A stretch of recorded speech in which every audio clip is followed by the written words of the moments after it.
الحمد لله الحمد لله الذي أمرنا بالاتحاد والاعتصام بحبل الله المتين.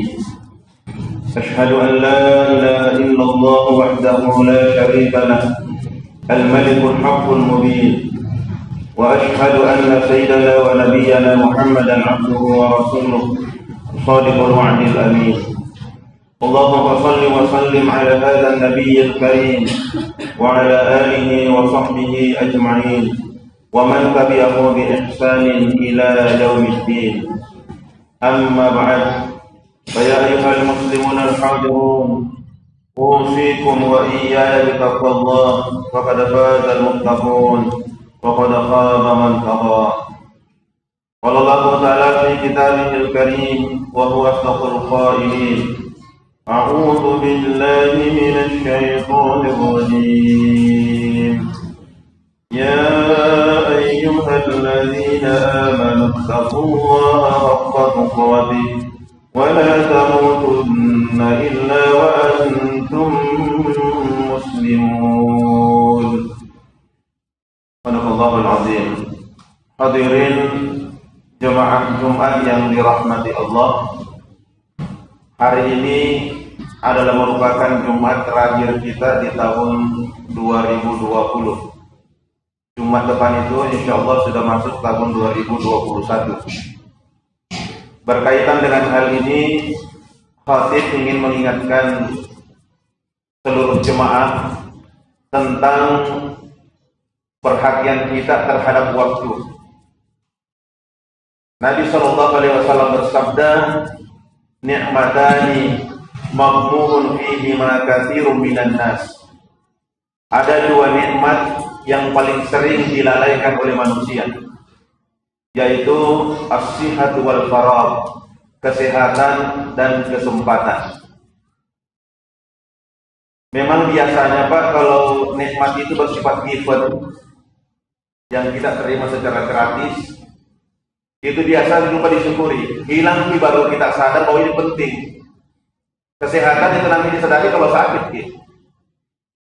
Dan nikmat waktu, nikmat kesempatan itu nanti disadari orang ketika sakaratul maut. Coba lihat nanti dalam Quran surah Al-Munafiqun, ketika para pendosa akan dicabut ruhnya, apa dia minta kepada Allah? Rabbi laula akhartani ila ajalin qarib fa asaddaqa wa akum minas shalihin. Ya Allah, tundalah ajalku sejenak, jangan diambil dulu sekarang ya Allah, sedikit saja. Saya ingin bersedekah, saya ingin menjadi orang soleh, tapi sudah terlambat. Idza jaa ajaluhum la yastakhiruna sa'atan wa la yastaqdimun. Kalau ajal sudah datang, tidak bisa dimajukan, tidak bisa dimundurkan. Maka sebelum datang penyesalan itu, mari kita menanamkan kesadaran dalam diri untuk tidak menyia-nyiakan waktu. Di dalam sebuah hadis dijelaskan, setan dalam menyesatkan anak cucu Adam itu ternyata juga pakai SOP. Ada standar operasional prosedur. Dia pakai strategi. Kalau strategi 1 gagal, strategi 2 gagal, strategi 3. Target pertama setan adalah menyesatkan anak cucu Adam melalui jalur kemusyrikan. Itu dulu. Ini target pertama ini. Bagaimana menjadikan anak cucu Adam jadi orang musyrik? Kenapa? Karena daya rusaknya yang luar biasa. La in asyrakta la yahbatanna 'amaluk. Jika engkau menyekutukan Allah, maka hancurlah seluruh amalmu. Dan kalau dosa itu terbawa mati, innallaha la yaghfiru an yushraka bihi wa yaghfiru ma duna dzalika liman yasha. Sesungguhnya Allah tidak akan mengampuni dosa orang yang menyekutukannya dan masih mengampuni dosa yang lain bagi orang-orang yang dikehendaki. Maka segenap daya upaya setan lakukan agar anak cucu Adam jadi orang musyrik. Kalau tidak mempan, maka kita didorong untuk berlebih-lebihan dalam beragama. Maka muncullah aliran-aliran sesat, nabi-nabi palsu dan sebagainya. Kalau ini juga tidak mempan, strategi ketiga menggoda anak cucu Adam untuk melakukan dosa-dosa besar. Karena dengan satu dosa besar saja sudah bisa menggelincirkan masuk neraka. Tidak mempan juga, kita digoda untuk melakukan dosa-dosa kecil. Kalau dosa kecil juga tidak mempan, ini yang saya maksud ini. Setan menyibukkan kita dengan perbuatan yang bukan dosa. tetapi menyita banyak waktu. Bukan dosa, tetapi menyita banyak waktu sehingga umur kita itu berkurang, amal tidak bertambah. Itu setan sudah merasa menang. Karena amal kita tidak bertambah. Hati-hati. Itu juga bagian dari godaan setan. Saya kira dalam kehidupan sehari banyak, Pak. Kalau misalnya main catur sekali-sekali untuk mengasah otak, melatih, bolehlah. Tapi kalau tiap malam di pos ronda sampai jelang subuh tidak ke masjid, ini sebuah kerugian besar. Apalagi umur sudah di atas 40. Kenapa di atas 40 saya sebut, Pak? Kalau kan Nabi katakan a'malu ummati ma baina sittin ila sab'in. Umur rata-rata umatku itu ada di antara 60 sampai 70. Jadi kalau sudah 40 ini lewat pertengahan itu. Garis kiri sudah lebih dekat. Apalagi kalau 60 nya apa kita cari? Jangan disia-siakan. Karena kita lebih sibuk dengan kebaikan-kebaikan. Ini yang pertama ingin saya ingatkan tentang pentingnya kita memperhatikan waktu. Oleh karena itu orang-orang beriman harus jadi program itu kegiatannya, supaya jangan ada waktu yang terlewatkan sia-sia, tidak ada nilai pahalanya di sisi Allah Subhanahu wa taala. Bahkan sebenarnya tidur sekitar 6 atau 7 jam itu dalam sehari semalam, kalau mau dinilaikan 0 nilainya itu, Pak, kosong. Dia netral. Itu pun sebenarnya supaya kita tidak rugi, tidur itu jadikan pahala. Bagaimana caranya? Sebelum tidur berwudu dulu. Setelah berwudu, kalau masalah sunat 2 rakaat lebih bagus. Kalau tidak sempat atau tidak bisa, berzikir saja. Kemudian tidur dalam keadaan berzikir. Maka sepanjang tidurnya dihitung sebagai orang yang berzikir. Tapi kan kebanyakan orang tidak seperti itu. Tidurnya depan televisi, akhirnya tertidur dalam keadaan menonton, tidak ada nilai pahala, kosong. Bayangkan banyaknya waktu yang sia-sia itu. Jadi sekali lagi saya ingin mengajak agar seluruh waktu kita dijadikanlah menjadi pahala, termasuk tidur bisa dijadikan pahala. Yang kedua yang ingin kami ingatkan dalam khutbah yang singkat ini adalah ini akhir tahun. Ada 2 hal. Yang pertama, sikap toleransi kita terhadap saudara kita kaum Kristiani, dan kemudian kedua, hura-hura malam tahun baru. Berkaitan dengan sikap toleransi kita, saya ingin menegaskan bahwa agama Islam adalah satu-satunya agama yang paling lengkap ajarannya, yang mengajarkan relasi hubungan dengan penganut agama lain. Ada banyak ayat dan hadis, misalnya la ikraha fid din, tidak ada paksaan dalam agama. Kita tidak boleh mengancam orang lain supaya masuk Islam, tidak boleh. Wala tasubbul ladzina yad'una min dunillah fayasubbullaha bighairi ilm. Janganlah kalian mencaci maki, janganlah kalian mencela sesembahan orang yang menyembah selain Allah.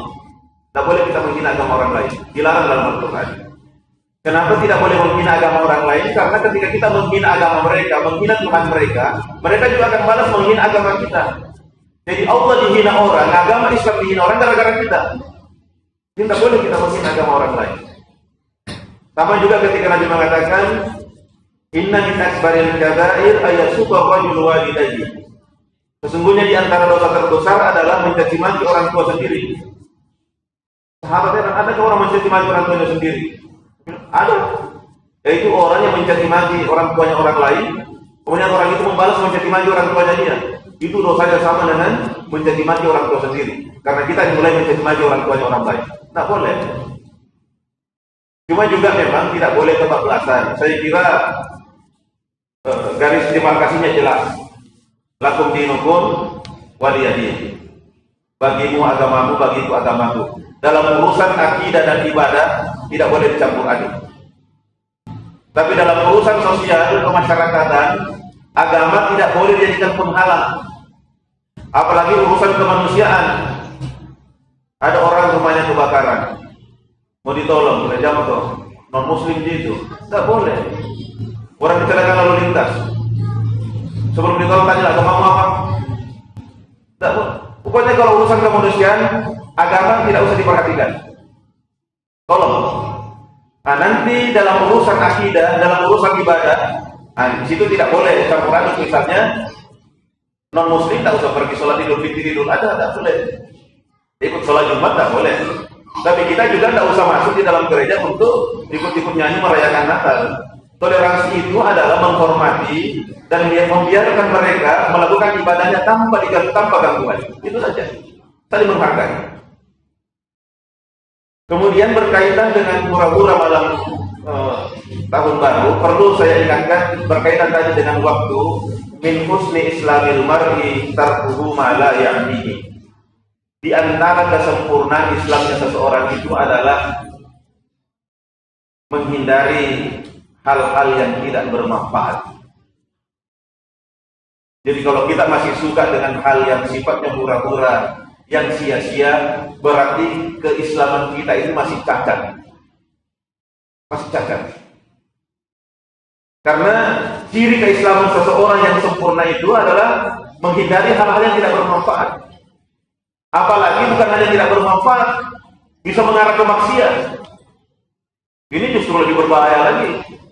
Yang tidak berdosa saja, tapi tidak ada manfaatnya, harus dihindari. Apalagi ini bukan cuma tidak bermanfaat, tapi justru malah bisa menimbulkan dosa maksiat. Makanya tolonglah disosialisasikan kepada keluarga kita masing-masing supaya tidak usahlah ikut-ikutan untuk merayakan hal-hal seperti itu yang memang sebenarnya dilihat dari segi manfaat dan kaitannya dengan agama kita. Bukan di situ kita tempatnya. Kita tempatnya di 1 Muharram untuk merayakan itu tahun baru supaya syiarnya itu lebih kelihatan. Jangan justru agamanya orang kita syiarkan, agama kita justru tidak disiarkan. Saya kira demikian, mudah-mudahan ada manfaatnya. Barakallahu li wa lakum fil Qur'anil azim wa nafa'ani wa iyyakum bil ayati wa dzikril hakim wa taqabbal minni wa minkum tilawatahu innahu huwas samiul alim.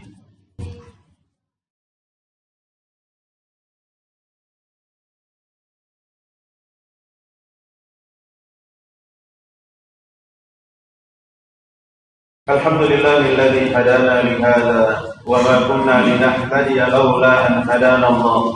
Asyhadu an la ilaha illallah wahdahu la syarika lah wa asyhadu anna sayyidana wa nabiyyana Muhammadan abduhu wa rasuluhu nabiyyan ba'da. Allahumma shalli wa sallim ala sayyidina Muhammadin abdillah wa ala alihi wa sahbihi wa mawala. Amma ba'd. Fa ya ayyuhal muslimun al-hadirun, ittaqullaha haqqa tuqatih ولا تموتن إلا وأنتم مسلمون واذكروا قول الله تعالى إن الله وملائكته يصلون على النبي يا أيها الذين آمنوا صلوا عليه وسلموا تسليما اللهم صل وسلم وبارك على محمد وعلى آل محمد كما صليت وسلمت وباركت على إبراهيم وعلى آل إبراهيم في العالمين إنك حميد مجيد اللهم اغفر للمسلمين والمسلمات والمؤمنين والمؤمنات الأحياء منهم والأموات إنك سميع قريب مجيب ودعاء قاضي الحاجات اللهم ادفع عنا الغلاء والبلاء والوباء والفحشاء والمنكر والسيوف المختلفة والشدائد والمحن ما ظهر منها وما بطن من بلدنا هذا خاصة ومن بلدان المسلمين عامة إنك على كل شيء قدير اللهم إنا نعوذ بك من جهد البلاء